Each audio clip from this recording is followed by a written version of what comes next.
Looking for all the latest tips, tricks, updates of what's going on in the recruiting industry, check out the Digital Recruiter Sunday night newsletter. I'm not here to blow up your inbox. I don't have enough time to create an email every single day. I once a week send you impactful, a big thing that I've learned this week or realized from working with hundreds of recruiters, owning an agency myself. I'm in the trenches every day like you are, and I'm sharing everything that I'm seeing every Sunday, from content, from automation, from how to get better clients, how to find candidates quicker, how to grow your team, how to hire people, everything in between. The link is in the comments. Sign up today, or you can go to my LinkedIn profile, Clark Wilcox. It's the first link on my featured section. You can sign up there. It's all free. So you get all the tips, everything that you need, free in your inbox every Sunday night. Sign up today.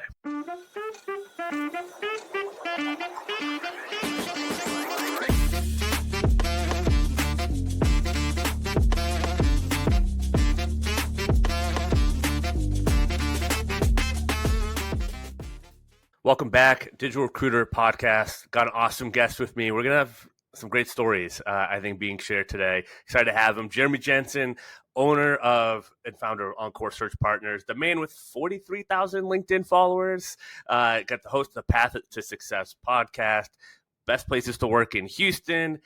And I just found out he recruited his fiance on LinkedIn, so I can't wait to ask him about that. And he had a crazy 40th birthday party. I'm learning all sorts of things, so I had to press record and get this thing going. Jeremy, how you doing, man?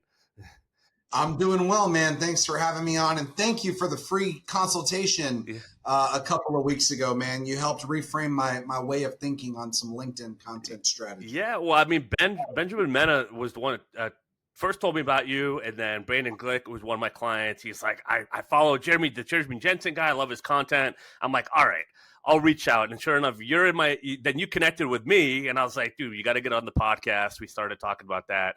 And then you're just like, dude, content, what is up? Is it the algorithm? What's going on? And I think that the biggest takeaway that I saw was like, dude, you've made all these placements, right? And we'll get into your backstory. We'll talk about being a business owner and family and business and all that good stuff. But I was like, share those stories, like show those wins, right? You guys have done all this work.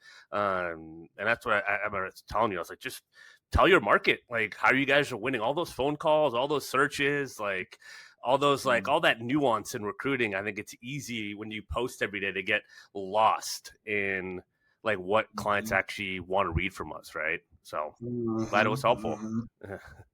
Absolutely. Well, let's talk about it. So let's get the backstory. How did you get in recruiting? Like, how did you build up, the firm that you built up? Yeah, so founder and CEO of Encore Search Partners. Yeah. We're a 40-person direct hire recruiting firm here in Houston. We do nationwide search. Yeah. So we don't do any contract. We don't do any contract to perm. Yeah. It's purely direct hire. Our average fee is $63,000. So that kind of gives you some insight into kind of the level that we play at, right? But we brand ourselves as doing everything professional and technical over 100K salaries, right? So, but the way that I started is in 2010, I actually had an email marketing and lead generation business called Market Share Solutions.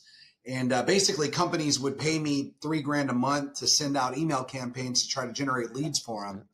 And I did that for 2.5 years, built up a pretty good business, generating about $20,000 a month in monthly recurring revenue in my mid-20s.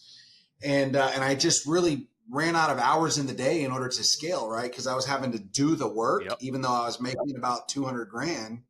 And then I took a look at my client base and I said, holy shit, about half of my clients are staffing and recruiting companies. I said, why am I charging these guys $3,000 a month?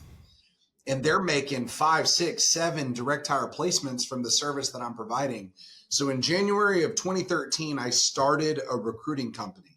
And it's funny, what I knew how to do was generate leads. And I think that's really what kind of like bred some of that early success. And so 2013 did about 580 in billings. 2014 about 800, then hit 1 million, and then just slow and steady organic growth from there. And so now we do about $1 million a month in revenue. We're trending to do about 12.5 is our goal this year. And like I said, we've got 40 employees and about 26 of those are revenue producers. We have a lot of overhead of people that support the headhunters. It's a really interesting model. I mean, it's crazy growth, and it's incredible success. I love the lead gen model because I was at Aerotech, then left, and then got into lead gen on LinkedIn. Very similar, right? Using automation, booking calls, and we started doing it for staffing and recruiting agencies. And I kind of had the same realization of like get in recruiting, but also like start working with recruiters, especially in adding the content piece, right? Because automation alone right now can be a little tricky. So it's cool to kind of hear that parallel with the lead gen. How was that switch like to just going into recruiting without necessarily any like I would say formal training from an agency, right? Like, what was that learning curve like for you? How do you kind of just like figure it out and just like make it happen? Yeah, man. Obviously it's changed a lot since 2013. Yeah, You're fast forward 12 years. But with that being said, recruiting is not really rocket science, to be quite honest. yeah, In order to be a great recruiter, I think you need to be a skilled storyteller and you need to be able to solve your client's problem through consultation, right? And so one of the things that I personally do well is I have the ability to identify patterns, right? And so if a client tells me he's looking for a mechanical hydraulics design engineer, I'm going to ask 20 different questions to figure out why he hasn't filled it. What resources is he utilizing? And then how do I tailor my messaging in order to engage an A-player candidate that's going to garner interest, right? And so from a lead generation standpoint, what I'll say is I got qualified buyers on the phone that were okay with paying direct hire fees. And it's just kind of like the smart kid that asked a bunch of good questions, right? And when you get paid on results, you don't really need to have some super proprietary system. I mean, we all use LinkedIn, we all use Zoom Info. If you're doing it right, you've got your ATS and you've got a strong CRM and things of that nature. But what I'll tell you is I've been a great lead generator, but the way that we've generated leads has changed over the course of time. Email marketing is what it was back in 12, 13, 14, 15. Whenever we saw the open rates go from 80% down to 16%, we saw response rates go from 18% down to sub 1%. We had to pivot, then we migrated to InMails. And then from InMails, we migrated to doing content marketing and not doing lead generation, but doing demand generation, right? And so part of the reason why we were on the phone a couple of weeks ago was because I've seen LinkedIn change their algorithm and what they value is something entirely different than what they did even 2 or 3 years ago. Yeah, absolutely. How do you stay ahead? Like, I mean, I think the way you qualify the discovery, right? You talk about like being a storyteller, asking the questions. You make it sound so simple and easy, but I know having talked to hundreds of recruiters, probably thousands by now, that seems to be the missing piece, right? People are like, oh, I can just need a job description. Like, I'll just run with it, right? And it's like, that's all I need. And you're just like, well, I just ask them 20 questions. I agree. That's how I was taught at Aerotech. That's what I did. Like, it sounds like you probably got burned enough times of early on, and you're like, all right, screw this. Like, I'm going to like never again, right? Is that probably what happened?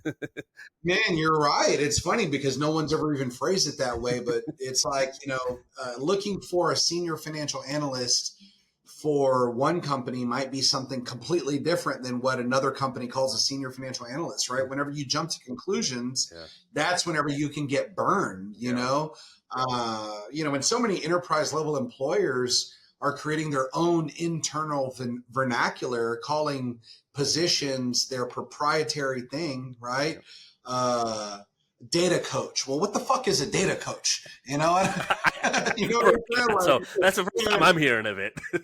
yeah, but it's like, oh, I need a machine learning prompt engineer. Okay, well, what qualifications does that person have? Who does it internally today? What characteristics do they have? Oh, they don't even have a college degree. Oh, they have but you start to uncover what internal HR doesn't really have the capability of uncovering, and that's the why behind the what, right? And if you understand that component, then I think that you can be very targeted in the candidates that you go after, You for sure. can be targeted. You can be organized, right? You can organize your board. I'm sure you were bringing in leads all the time. You probably had 50, 100 recs on the board. You're like, oh, well, what do we tackle first? Right. So Yeah. you gotta tackle it by urgency and by the threats to the business. Like, is this urgent? And then, like, what are our threats? Are we behind on this search? Is there people already in the final stages? So we give that time. Do we allocate 5 calls to this and see who we can get through? Is it 200 calls? Like, right, all that stuff. How do you guys go about with that many people billing $1 million a month? Like, what are some of, like, your approaches on just like organizing all that opportunity? Yeah, now great question.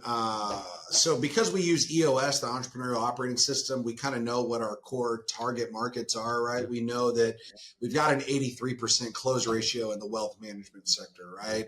We've got a 45% close ratio in public accounting. We've got data that supports, right, the areas in which we need to play. And so then we can get acute with our direct marketing efforts in order to acquire job orders in the markets where we're going to do well, right? And so we do wealth management, legal, energy, industrial, manufacturing, and technology, right? Those are the big verticals that we've got over a 60% close ratio on a direct hire basis.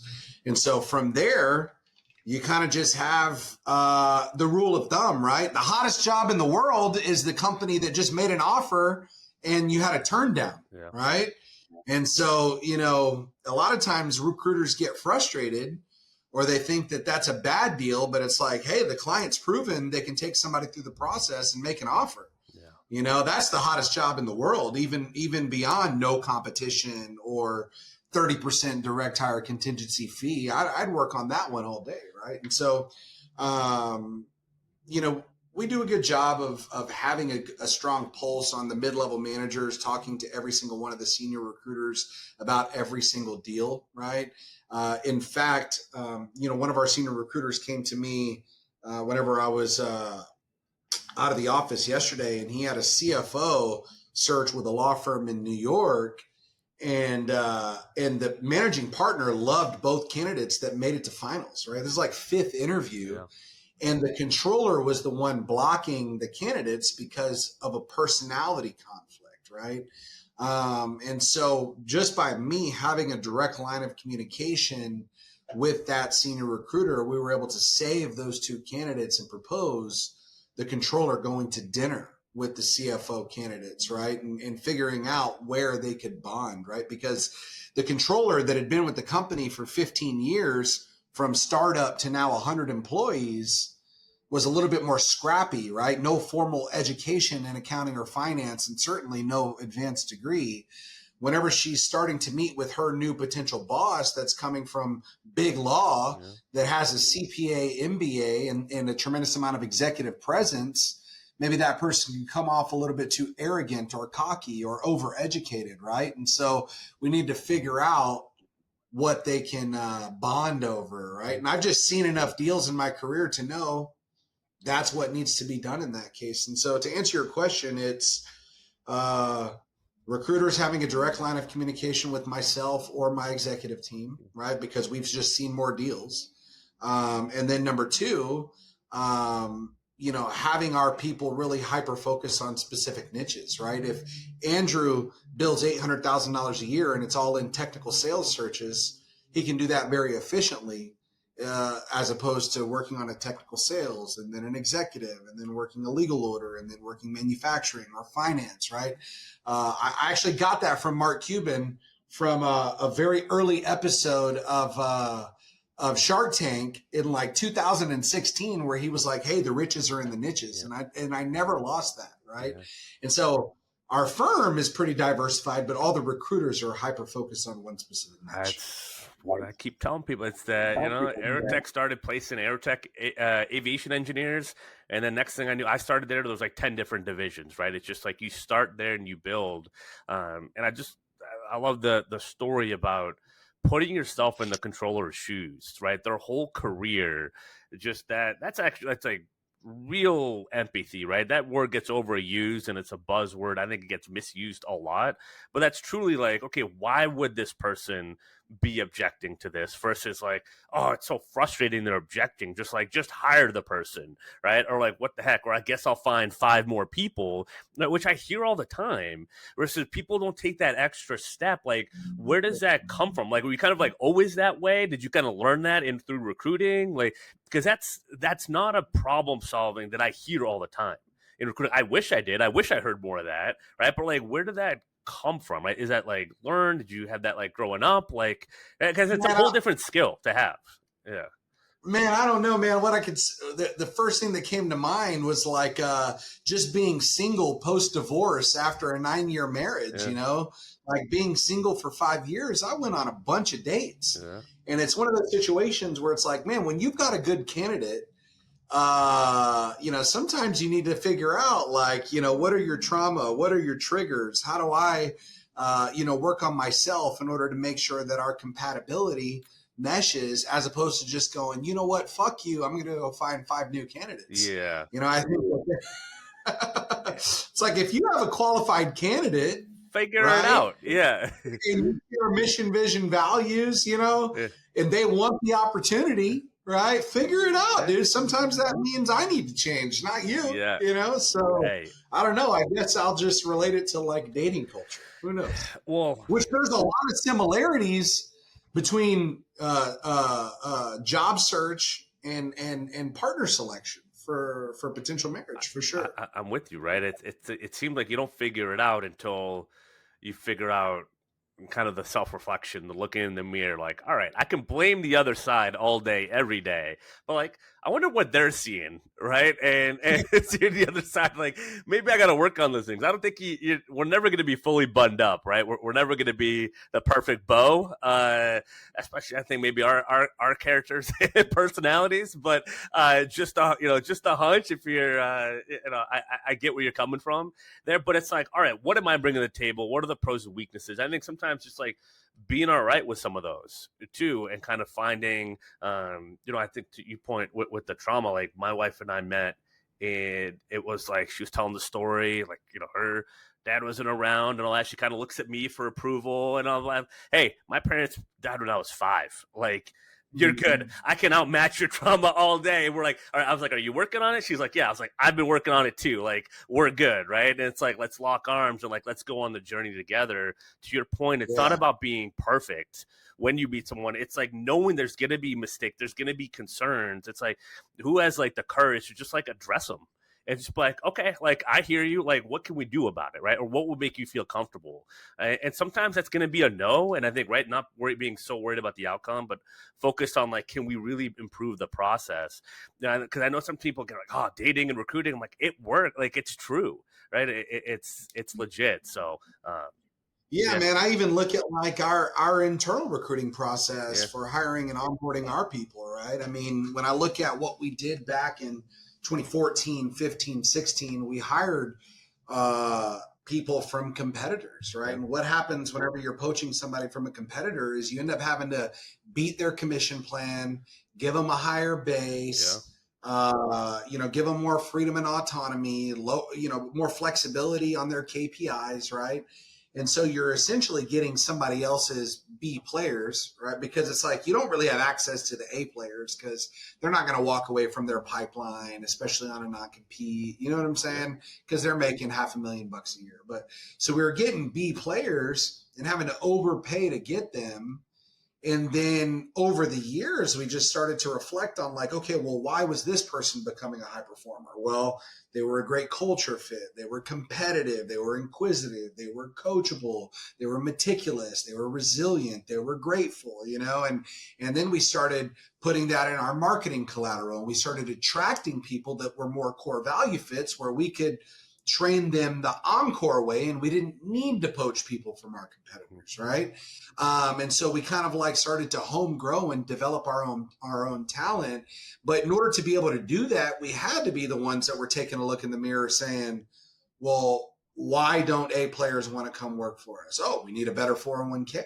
We need better benefits. We need to offer some flexible schedule or a potential hybrid schedule, right? We need to offer a more competitive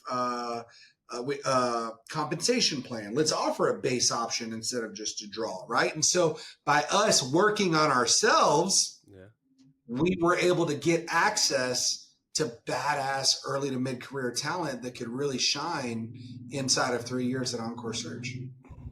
I love that you said that. I mean, you have literally drawn up the blueprint that I had in my mind like 3 years ago when starting this thing. I was like, you got to go lead gen. You got to promote like the good people that are tenacious, but like are bought in. Yeah. The systems are there, and like who's going to prove themselves and be like, oh, sweet, you gave me the system. I'm going to work my tail off and can get 10 times more done than I could have 20 years ago in recruiting. So I love it. I see that in your content. Like you promote your team members all the time, but there's stories. There's meat on the bone, right? The posts aren't just like 3 lines. They're like there's a bunch of paragraphs like this is the journey and this is what it's been like. And I see it, right? And I can see the DNA of the person from afar that would work for your company, right? I think that's the goal. And I had a coaching call earlier today, and I was editing someone's post, and I just told him like, dude, like you need to like be honest with yourself when you post content, right? Because they're worried about a manager posting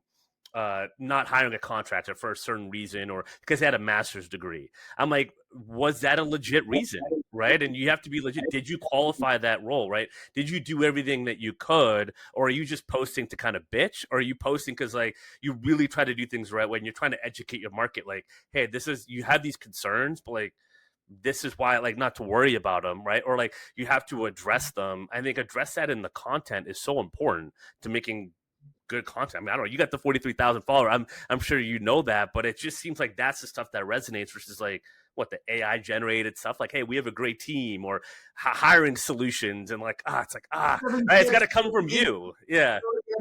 Yeah, no one gives a shit about that, man. And you know, I don't know, man. So it's funny because I feel like authenticity is really what people vibe with on social media today. Yeah. And, there's really no reason, I think, to super censor yourself based on what you think is going to get you the most likes or engagement, right? If you believe that great, talented recruiters don't have advanced degrees and you don't want to offend somebody, by saying that, then it's like, I don't know, just fucking post it. Yeah. And if somebody wants to take the opposite opinion and say, well, I've got a master's degree and I billed, 1.7 million in direct hire last year, and let me tell you why it's beneficial. As long as you're like receptive to their opinion and insight, I think that your post is going to come off genuine and authentic. And your post tomorrow can say, oh, Tommy Johnson changed my mind. And that's perfectly okay. That makes good content too, right? It's a good story. It keeps your audience engaged, right? Yeah. So it's like, I don't know, these people that have this fear of getting canceled. I mean, just post your fucking opinion, dude. One of the markets that we serve, just because we're in Houston, Texas, is the oil and gas industry, man. And I'll tell you, there's oil field service companies out there that blow up. I mean, we're talking B valuation, and like their core values are Trump, God, and it's like that could be pretty polarizing in a lot of markets. But the people that do business with those people, they're perfectly okay, right? With that, and as long as the owners of those business entities are coming from a position of authentic, right, opinions, it's not going to come off as fake or AI. You know what I'm saying? So just be yourself. Have you always been that way? Was there ever a time like you struggled, or were you just like, nope, I'm going to go on here? Yeah. Dude, I struggled with that for years, man. And I'll tell you that, I don't know, the short answer to that is I used to probably hide a lot from some of the stuff in my past, right? I carry a lot of like guilt and shame and insecurity. And I remember talking to my life coach. This was like in December of 2023. And he was like, well, Jeremy, that's a part of your story, but that doesn't define the person who sits in front of me today. Like you've learned from those experiences, and people can't gossip or people can't hold it against you if as long as it's open and it's out there and it's common knowledge. And so you're the one that's creating a lot of this guilt and shame on yourself. And so that's whenever I came up with the idea and said, dude, I'm going to throw a roast of Jeremy Jenson and I'm going to invite 200 people to the roast. That way, my friends can get on stage and just talk shit about like a lot of the stuff in my past, right? Yeah. And then everybody could see that like, oh, Jeremy's cool with it, you know? And so I guess the short answer to your question is I think I used to care a lot about what people thought until I realized if I just put it all out there, the people that really vibe with me and want to be my friends will stick around. And the people that were kind of like shit talkers, they will just unfollow and distance themselves, which is better. Yeah. I mean, it's better for the haters to unfollow and create distance than for you to keep them around so they can keep gossiping and talking shit. Amen. I've been through my own version of that journey as well. And for the listener, if you're listening, that was your 40th birthday party, which you threw a crazy bash that I also just learned about. So what did the roasting? I mean, it was like, yeah, it was good for other people, right? Maybe, or like, okay, Jeremy doesn't care, it's thrown out there, but like, what did it do for you? Was it kind of like a ripping of the Band-Aid, like long time coming? Like, it's just something about just like hearing it and then like everyone be able to laugh and like still have a good time. And it's like, oh, it's not that big of a deal, right? Did it like alleviate your worst fears, or like, what does something like that do? Because it's a pretty big thing to do, right? And so, yeah, no, I mean, it really allowed me to, it really allowed me to see like who wanted to be my friend, right? And why, and not just like keeping people in my life because they've been there for 10 years, right? And it really was like a big weight off my shoulders to where I could lean in to some of the stuff that makes me me. Like, I'll give you an example. My IT director, he's worked with me for 12 and a half years. His name's Larry Sanders. He one of his openers was, he was like, you know, I've actually known Jeremy for over 20 years. We went to high school together. And the cool thing about Jeremy is whenever we were in high school, he dated the most beautiful girl in our high school. This is what he was like very well known for. And he was like, you know, some things never change. He said, in fact, right now, Jeremy is currently dating the most beautiful girl currently attending our high school. So it was a joke about me dating girls that are much younger than me, right? I mean, it's all fun and games, and he's roasting me. But it's like my fiance, who I just proposed to 3 weeks ago, she's 24 years old, and here I am 40. Yeah. You know what I'm saying? And so, well, I met her when she was 23. She's 24 now, but it's like, why hide from it, man? Yeah. You know, if you're going to have people talk shit,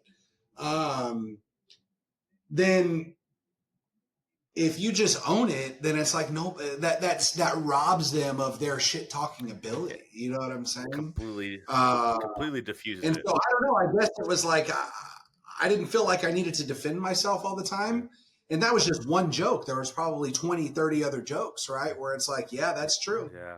You know, yeah, that's true. My kids even got in on the action, man. They've filmed videos and we put it on the big screens. You know, it was a really cool experience. I think I love that, because get into a place in life where you don't take yourself too seriously, and you don't care if other people, for whatever reason, are taking themselves seriously. They got their own stuff going on, and it's freeing. I think, to your point, like, I had the realization of like, I got one life to live.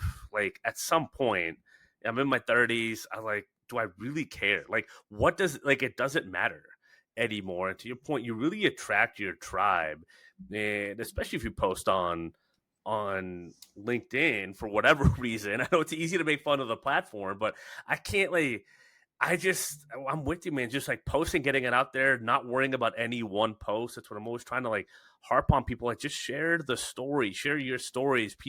The right people are gonna care.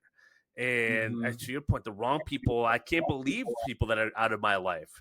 Like I look back 10 years, like I never would have imagined, but it's like they made that choice. I gave them the choice to like, this is how I'm gonna be, how I am, and they Mm-hmm. choose not to. And you're right, like you save a lot of time and it's I don't know. Do you ever have like a hard time sometimes even adjusting to that? Like people that kind of washed away, and the people that are really bought into you.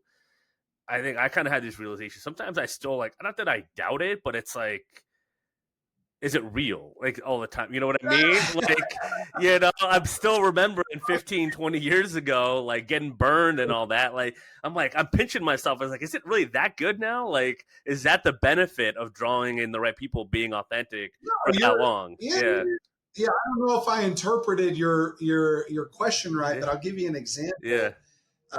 There's a guy. He follows me on Instagram, LinkedIn, Facebook. Every single fucking post that I do, he likes it Yeah. and comments. Right? I've never met the guy. One time he showed up at my office and like brought a book. You know what I'm saying? It's like, hey, like you inspire Good book. me. Yeah. Can I meet with Jeremy Jenson? And I was in a meeting or something like that, but it's like, is it real, dude? Like, are you like authentically obsessed with me? Like, thank you. Yeah. Like, first of all, but it's like, I don't know. You just wonder. But it's like, I don't know, us as social media influencers, and I'll put it in quotes, right? Because I'm not like a paid influencer or anything, but I recognize, but there's got to be some out of the 10,000, 20,000, 50,000 views on each post, there's got to be some people that I motivate and inspire. And that feels good. Yeah. You know, Yeah. if I motivate and inspire you to become a better dad, right? To become a better spouse, a better leader, a better recruiter, a better podcaster, a better marketer, right? You know, having diversity in the content that you produce gives you a mechanism to inspire more people, right? It doesn't need to all be recruiting, Yeah. I, right? I look at some of my best performing posts on social media. It's been about my kids, yeah. for sure. Yeah. It's good to mix in. I think business wise, right? People want the insights, they want the credibility in terms of your work, but that relatable, it just humanizes you. It is funny if people want to know, like, are you actually really who you are, kind of on there? And I don't. If someone showed up at my office, I'd be concerned because my office is at home, so that would be concerning. But I had a great. So I finally got out to a local like recruiting happy hour in Columbus yesterday, and the last like person that I got introduced as I was leaving was like, wait, like, what's your last name? Wilcox is like, I'm on your email list. Like, I was about to book a call with you. And like, I've never been to any of those in person in Columbus since I moved here. And I've been wanting to get out more, because I moved here right before COVID and stuff like that. I used to build the family. It's just hard to find time at times or even know where to go. And we're actually going to grab coffee next week, but it was just super cool to just see that. Like, oh, I want to be respectful of your time. And I'm like, dude, like, I'm just a dude in Columbus. Like, we can grab coffee and like shoot the shit and do all that good stuff. It is cool to see the impact it can have in a positive way at times, right? Especially if you're aligned with like what you post is just like how you are. That's I think that's what people want in the age of AI, right? Like they want like who is real, like who's legit and who's just telling the truth, because I think people are kind of fed up with the HR culture that's been running rampant for I think a little too long. Yeah, yeah. I mean, I'll tell you right now, in the age of being in a digital world, the barrier to market entry for a recruiter is very low. Yeah. I mean, you can have a badass website, Yeah. you can have some email automation tools, LinkedIn automation tools, you could put up fake stats, whatever. And you could probably get some pretty decent enterprise clients, right? But the pulse that I measure the success of a direct hire recruiting agency owner is I say, how many W-2 employees do you employ, right? Because you can fake a lot of clients, right? But if you employ 30 families that are providing for their kids and their spouses, that's a real fucking business right there. You know, these guys that are bragging about offshoring and automation and AI, that's one thing, right? You might rip a good month and bill $500,000, but I tell you, with 40 W-2 employees on my staff, there's a lot of people getting fed. Yeah. You see what I'm saying? That's a real sustainable, credible business that's impossible to ignore. I agree. I love that. And I think hiding, that's always gotten me, the hiding behind the 1099s or the whatever. I have a team of 20 and then they're all commissioned. I'm like, that's just contractors. Right. And it's just like, that's fine. Just be upfront about it, like what you're doing. And yeah, the whole like getting away from doing the work, like to automate your life and automate your business and work 2 hours a week. I'm like, that's not, recruiting's relationships. So good luck at some point, right? Having any sort of sustainability. It's internal relationships, it's external with clients, with candidates. I'm with you, man.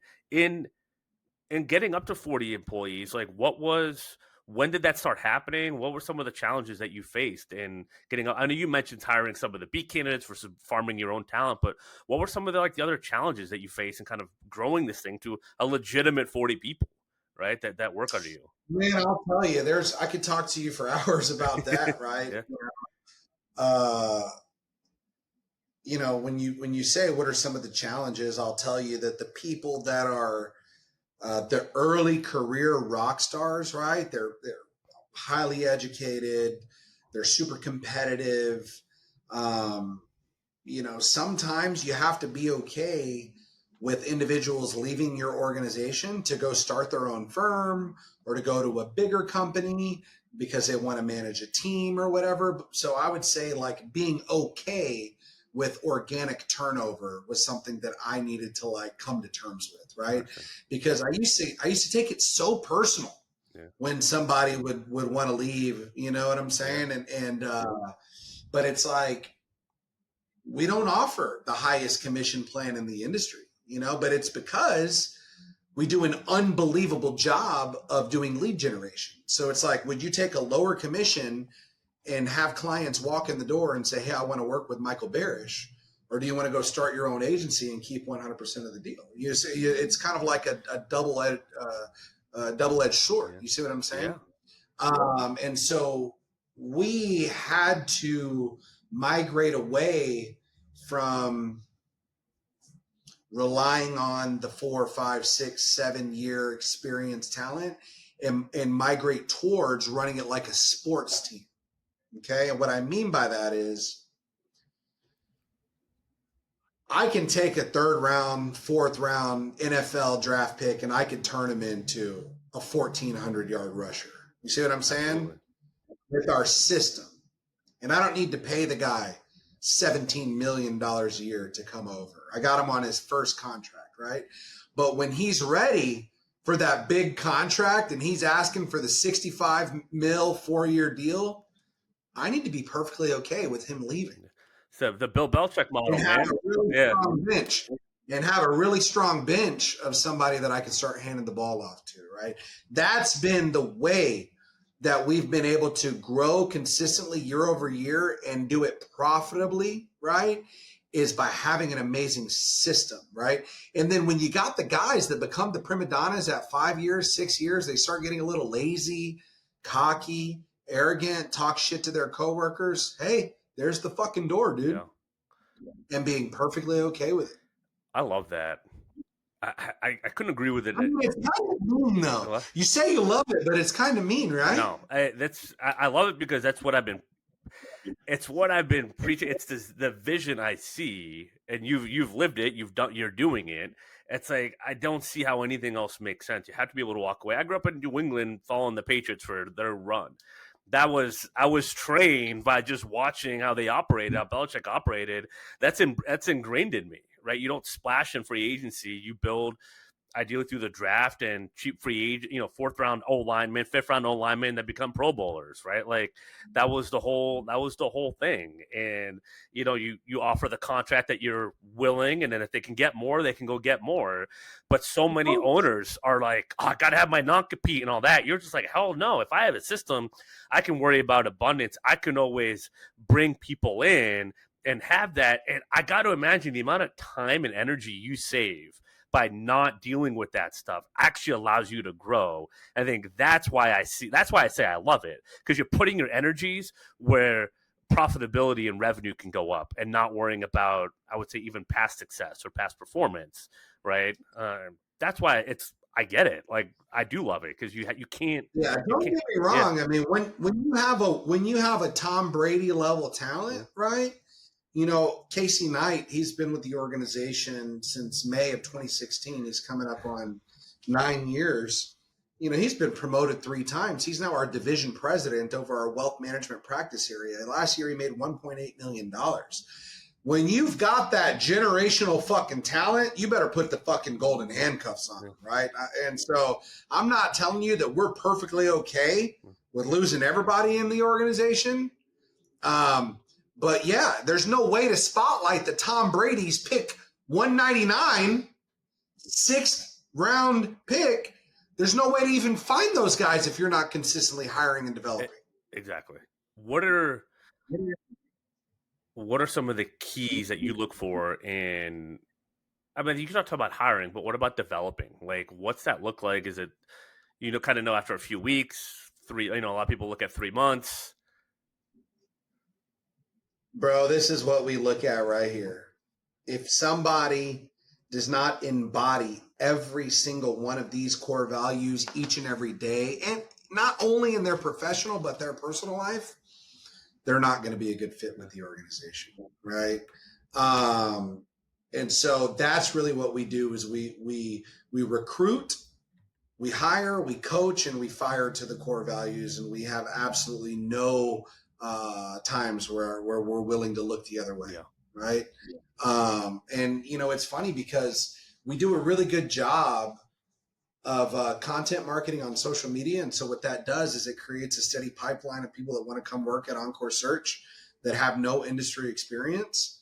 And I'll tell you that we just get better and better and better every single hire that we make, right? Because we've got the SOPs, we've got the clarity around the KPIs, we've got better training systems and manuals, and we've got, looms and things of that nature that has systematized the whole system to where it's like, we're never going to go backwards, dude.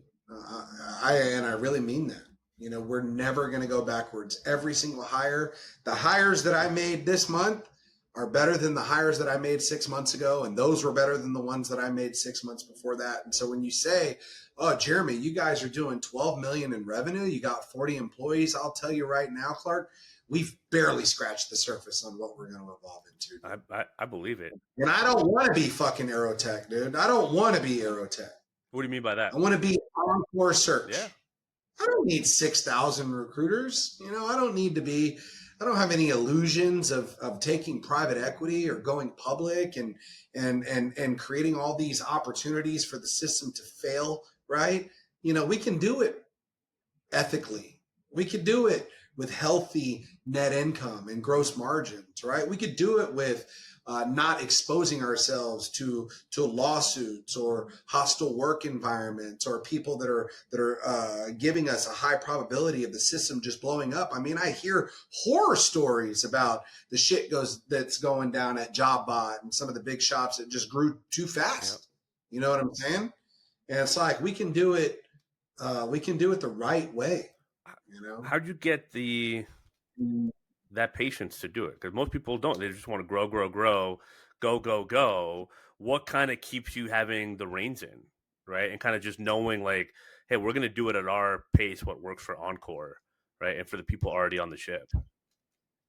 Yeah. So, I mean, I know the answer, but I don't necessarily know if I want to say it to everybody. But there came a point in time that I saw a number on my net worth statement, right? So, assets minus liabilities. And I looked at that number and I said, if I just don't fuck up for the rest of my life, I'm going to be fucking good. My kids are going to be good. I'm going to be good. But the problem is there's a lot of entrepreneurs that they create too many spinning plates, and then it just crashes. You know what I'm saying? And this affects this, and this affects this, and this affects this, to where it's like, I don't need to have people that work at our organization that are going to potentially damage the company, right?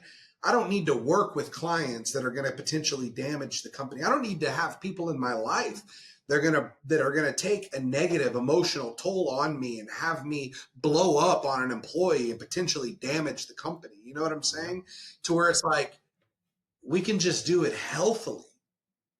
We don't need to get too greedy, right? Casey Knight, he tells people all the time, he said, hey, pigs get fat, but hogs get slaughtered, right? Ain't no fucking reason for us to be a fucking hog. Yeah. We can offer a fair compensation, do business the right way, not cheat, not have to manipulate resumes or lie about compensation structures or do fake fucking reference checks. Or I hear horror stories of what people do at other agencies, man. And as long as we just don't fuck up, we're going to be Gucci, baby. I love it. How do your clients, is that, you notice that with your clients? I'm sure like they're like the before and afters of like working with you versus some of the other firms they've worked with. Like what's some of the feedback you get there? Man, I'll tell you, the clients don't really see it. I'll tell you, the employees do for sure. Okay. You know, at the end of the day, the clients, they kind of see us as a commodity. You know, what do you provide good candidates? Do you do it quickly?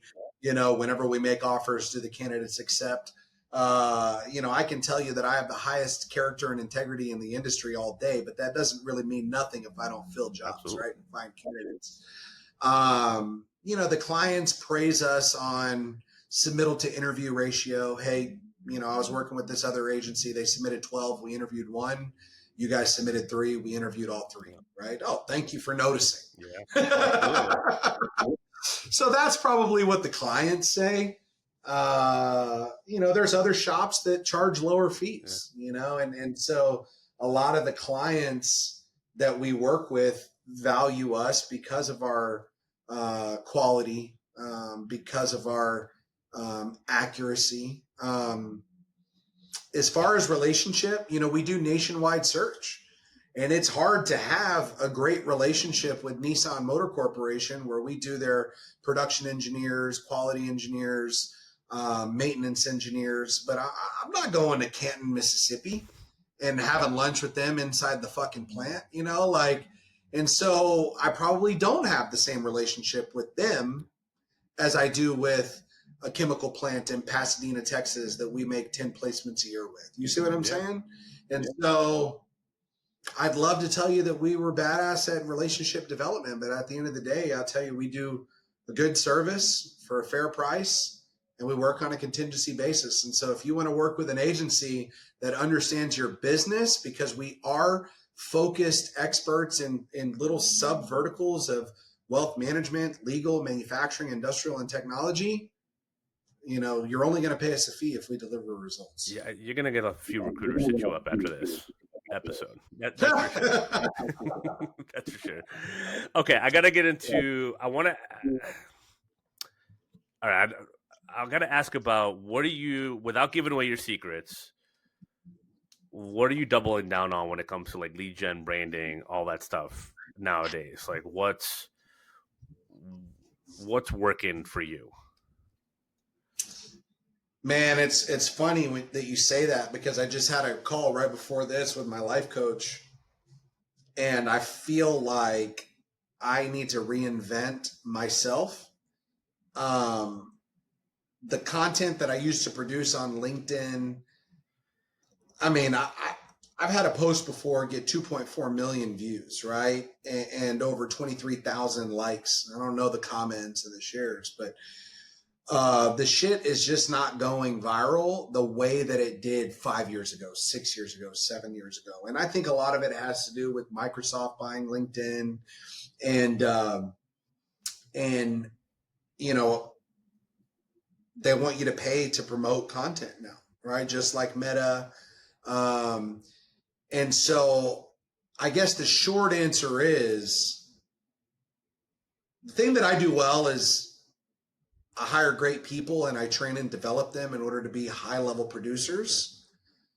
The thing that I need to do a better job of is stay proactive on the way that content marketing is valued on various social media platforms. I'm not on Twitter. I'm on Instagram, but Instagram's really more for like my social life. But I need to do a better job of making sure that I stay on the cutting edge of what some of the innovators are in digital content strategy on LinkedIn, right? And so I could be doing a better job than I am doing today, to be quite honest. What Yeah. because you're always pretty good at staying ahead of the game, like what do you look for? Like, I guess you dedicate. I mean, it sounds like you're dedicating time to it. Obviously, conversations to it. Are there certain like signals you pick up on, or does it kind of always evolve over time in terms of how you kind of see the trends on the market, or you just like I don't know if you have like a Yeah. process to So, kind of get there. Yeah. yeah. So number one, like one of our core values is Yeah. professionalism. And so like I look at some of my competitors that are doing these fucking TikTok dances and putting on LinkedIn. It's like, I would never want that associated with my brand, and they associate likes with success. I associate money in the bank associated with success. Yeah. Leads, not likes. So, Absolutely. yeah. So what I'll tell you is I believe that the secret, at least for us, is professionally produced content, right? Best in class graphic designers, best in class video editors, people that understand the company's mission, vision, and values and can develop a content strategy that's aligned with acquiring the type of client that we want to acquire, right? And if that means I'm only getting 40 likes instead of 400, but that yields one new client a week that's inbound through demand generation, hey, that's a W for me. You know what I'm saying? And so professional content, I think, is the key to Encore Search's success. Yeah. Probably not the key to Robert Half. Hey, I probably would want their bottom dollar bank account, but I wouldn't want a lot of the headaches that they have to deal with. But the point that I'm making is professional content. I follow people that are influencers in the community, maybe not the recruiting community, but I like Alex Hormozy. I like Cody Sanchez, obviously Gary V.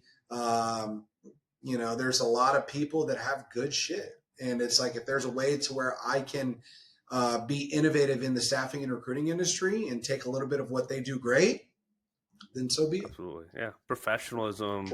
I know I saw you posted about like a search that a recruiter did. You highlighted the recruiter, the niche, the work that they did. I think showing your work of like how many outreaches they did to get to the right submittals of which your client wanted to interview all three. Like that's the type of stuff. I think people want to see how people are winning. And if you do that in a professional manner, I mean, I think that's what takes it to another level. There's a lot of the fluff I think people are done with, like who's producing results, right? To your point, who's putting money in the bank, making the matches, working through the tough CFO controller conversations to actually drive results and stop with the, well, we care more than everyone else. Like that's great, but like we care about winning and making the good hires and not spending all our time on hiring, right? Dude, our why on our website and in our conference room in big bold letters is we want to be the best, we want to close deals, and we want to make money, right? And every single day that we show up to work, if our people are not striving to do all three of those things, they're not going to be successful in this industry. Absolutely. There's other agencies that say that they want to put people back to work, that they want to help people find jobs and things of that nature. I'll tell you that in an age where our clients can look at open to work people on LinkedIn, they can have AI do outreach and do video interviews and lead scoring and prioritize resumes on people that are the right fit based on a personality assessment or a criteria assessment. Those people that are running agencies that are helping people get back to work are going to be out of fucking business soon. Yeah. We're in the business of finding people that are not looking for a job. That's what Encore Search does. We find tough to find talent. We're unicorns and we're proud of it, dude. We make cold calls and send cold emails. We send cold text messages. We do cold emails. I am not beyond sending a certified package to a guy's ex-wife just so I can get his cell phone number. You see what I'm saying? We're headhunters and we're skilled storytellers. That's what we do at Encore I Search. love it. That's well said. Well said. And well, and I got to ask about the LinkedIn as a dating site. That you turned LinkedIn into a dating site, because we've already established you know what you're doing on the recruiting side. So talk to me. You met your fiance as of 3 weeks ago. Congratulations on that. Thank you, Through man. LinkedIn, you showed me a video. It was on TV. I mean, there's a TV interview. There's everything. Give us the story. It's too good. Yeah, let's play it. Let's play it. So yeah, my fiance Yulia, she's in graduate school at the University of Houston. She's a Division I swimmer. She was a team captain of the University of Houston swim and dive team, two-time conference champion. She actually moved here from Poland and came on a full ride scholarship, has zero debt. She's a killer. She works at River Oaks Country Club. She's the smartest person that I know. Traditional Central Eastern European family values. I created a LinkedIn Boolean string and I found her on LinkedIn whenever I made the decision that I wanted to get remarried. And so she tells the story on Fox 26. We came on one of their shows, and so I'll just play a little clip. Uh-oh. You on a date? And I said, well, Mom, it's LinkedIn, right? Right. Welcome back to the Nightcap. We were just talking to one of our guests, Jeremy, who says that he found the perfect woman on LinkedIn and slid in those DMs. And now on the couch, we have the woman herself, Yulia Kolu. You're real. I'm real. And he truly did find me through LinkedIn. He DM'd me on LinkedIn. So I was in Poland. And so the point is I went to a legacy planning seminar in February of 2024. And I came out of that 6-hour session and I had so much clarity on I wanted more kids, man, that I could have all the money in the world, all the social media fame and status and Ferraris and mansions and a 100-person company. But I really found what that brought me true happiness was my children, right? In a variety of different ways, right? But that was going to be my legacy. It was my last name and what they did in the community, right? And so I looked at the qualities that make my kids just fucking studs, and they're straight 100 students, and they're standout athletes, all three of my boys, right? And their mom graduated with high honors, right? With a dual chemical and biomedical engineering degree from Georgia Tech. And she actually played collegiate soccer. So I was like, man, her genetics are strong like bull in these three boys, right? And so I made the decision that I wanted a 4.0 GPA and a Division I athlete in order to be the mother of my future children. And so I went to LinkedIn and I found Yulia. And I didn't slide in with some creepy thing. You know, I congratulated her on starting her master's degree at the University of Houston, and I started a conversation, right? And whenever I asked her to coffee, she may have thought that it was networking or something like that. But it's funny because the story that she tells, she's like, I showed my mom, and my mom was the one that said, hey, I think he's asking you on a date. And so luckily her mom was right. Yeah. And she didn't show up to the coffee with a resume in hand. She knew it was a date. And so fast forward 7 months later, man, we're engaged. We're getting married in May of 2026 in Warsaw, Poland. And I couldn't be happier. She has completely transformed my life. Dude, that's good for you, man. Congrats. I'm happy to hear that. And I like to know that all those skills, right, those sales and recruiting skills, they didn't go to waste. That's for sure. And she's probably sitting there going, how the heck did this happen? Yeah. Wife hunter. Yeah. 100%. That's what we do. We're headhunters, man. You know, dating apps are like job posts, man. What are you going to get from a job post? Exactly. No, you got to go for someone that's not looking, right? You know, and that's it. Be first in line, man. That's it. I love that. I love that. Well, great story, and I appreciate you sharing. Anything else that you want to leave the listeners with? Man, what I can say is we do a great job of developing early career talent, right? So think about like those junior recruiters that grow up into the 500K, 600K producers. But what we need more of at Encore Search is the Casey Knights. the people that are subject matter experts, right? The ones that have 7 years, 8 years of technical competency in a really niche vertical. And what I'm talking about is somebody that's an expert in public accounting, or an expert in engineering consulting, or architecture firms, or, IoT firmware engineers. If I had more of those people that were SMEs that were billing 600,000-700,000, maybe they're making 300 grand in our environment, because of our marketing resources and capability, I could turn them into $2 million billers, $3 million billers, $4 million billers, right? We've proven it 2 times before with senior executives that are making 7 figures in the company. We just need your technical competency. So hit me up on LinkedIn. I want to talk to you about coming over to Encore Search Partners and blowing up your book of business in a good way. Hell yeah. I love that. I'm going to have to think of some names too. See who meets that criteria and let them know to hit you up. That's awesome. Well, you know what to do. Connect with Jeremy. It's going to be on the episode description. Follow him on LinkedIn. Connect with him. Shoot him a message. And especially if you meet that criteria, go make it happen. Go quadruple your billings. Why not? He's got the system. What else are you going to do? So, Jeremy, appreciate you, man. I just love the energy, the stories, the success, and just the willingness to kind of throw it all out there. So I really appreciate you. And I know a lot of people can learn from what you've accomplished and what you've done. Awesome, man. Thanks a lot. All right. Until next time, y'all, happy hunting.